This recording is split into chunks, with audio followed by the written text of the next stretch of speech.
Le Morning Trading avec Aziz Zejli. Bonjour Aziz. Bonjour Lucie, bonjour à tous. On commence par le CAC 40 comme chaque matin avec cette baisse, légère baisse cela dit, par rapport à la semaine dernière. Finalement, moins 5%, c'est pas une catastrophique.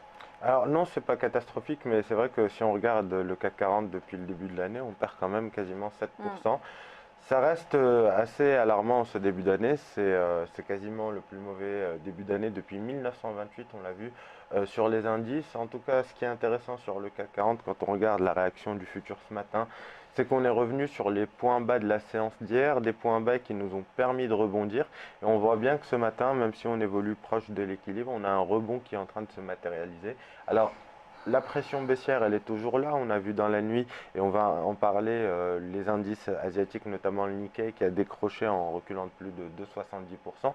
Mais globalement, si on regarde uniquement le graphique du CAC 40, tant que ce niveau des 4290 tient, on peut stabiliser au-dessus. On pourrait revenir éventuellement prendre un peu d'auteur et aller chercher les 4350 ou 4380 comme au plus haut de la séance hier.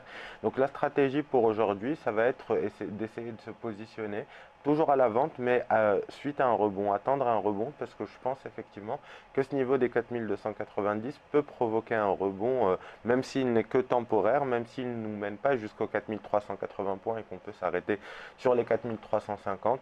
On le voit bien que la pression baissière est toujours là, que les cours du pétrole sont quasiment proches des 30 dollars le baril sur le Brent, c'est le plus bas depuis avril 2004 de mémoire, et donc on voit bien qu'on a toutes les raisons de croire à la poursuite de ce scénario baissier. Du côté des États-Unis, c'est le même scénario. Alors du côté des États-Unis, Lucie, ce qui est intéressant, c'est qu'on est rentré dans cette, on est rentré dans cette période de prévision de résultats. Ce qui est intéressant, c'est qu'on voit bien les prévisions sont assez basses pour cette période, ce qui risque effectivement de créer éventuellement d'agréables surprises et qui pourrait donner un peu de respiration sur la S&P, puisqu'on le voit bien, on est sur une tendance baissière on a une pression qui est très très forte. On le voit bien hier, on est allé chercher les 1898 points, c'est quasiment quelques points au-dessus des plus bas de l'année 2015, et puis on a réussi à rebondir sur ce support intermédiaire. Donc effectivement, on pourrait avoir sur quelques bonnes surprises de publication de résultats un retour vers les 1950, voire 1994 si ça venait vraiment à être de fortes surprises. En tout cas, on le voit bien, on a toujours une stratégie vendeuse sur le S&P. Si on est en position, on va garder nos positions et éventuellement renforcer les positions vendeuses sur un rebond. Si on n'est pas en position sur le S&P et qu'on veut en ouvrir, on va attendre un retour proche des résistances. Le premier niveau qui peut être intéressant pour ouvrir des positions vendeuses, ça va être les 1950 points. Et on termine avec l'analyse du Nikkei. Oui, alors le Nikkei, Lucie, je vous en parlais la semaine dernière. On avait déclenché une figure de continuation de tendance suite au renversement qu'on a connu en fin d'année dernière.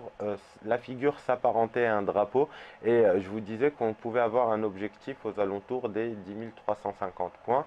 On y est désormais, la tendance baissière du Nikkei se poursuit, on est allé chercher justement ce niveau sous les 17 400 points, et donc on le voit bien maintenant. La question qu'on va se poser, puisqu'on revient proche des niveaux des plus bas niveaux de 2015, c'est de savoir si on va s'arrêter sur les 16 900, c'est le dernier niveau de support avant d'aller chercher des soutiens sur l'année 2014, ou si effectivement cette pression-là va se poursuivre. Ça va dépendre de beaucoup de choses, notamment de la politique des banques centrales en Chine. Ça va dépendre également des statistiques économiques. Aujourd'hui, on n'a pas de réelles statistiques économiques importantes pour faire bouger les choses, mais on le voit bien en tout cas, ces marchés qui sont toujours à la peine en ce début d'année.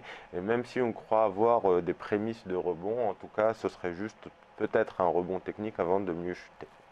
Donc les marchés plutôt orientés encore à la baisse aujourd'hui. Orienté à la baisse, on peut prendre un peu de hauteur en début de séance. On le voit bien sur le CAC 40 ce matin, sur le futur, qu'on avait réussi à tenir les points bas d'hier. Mais effectivement, à terme, ça serait juste reculer pour mieux sauter. Ouais.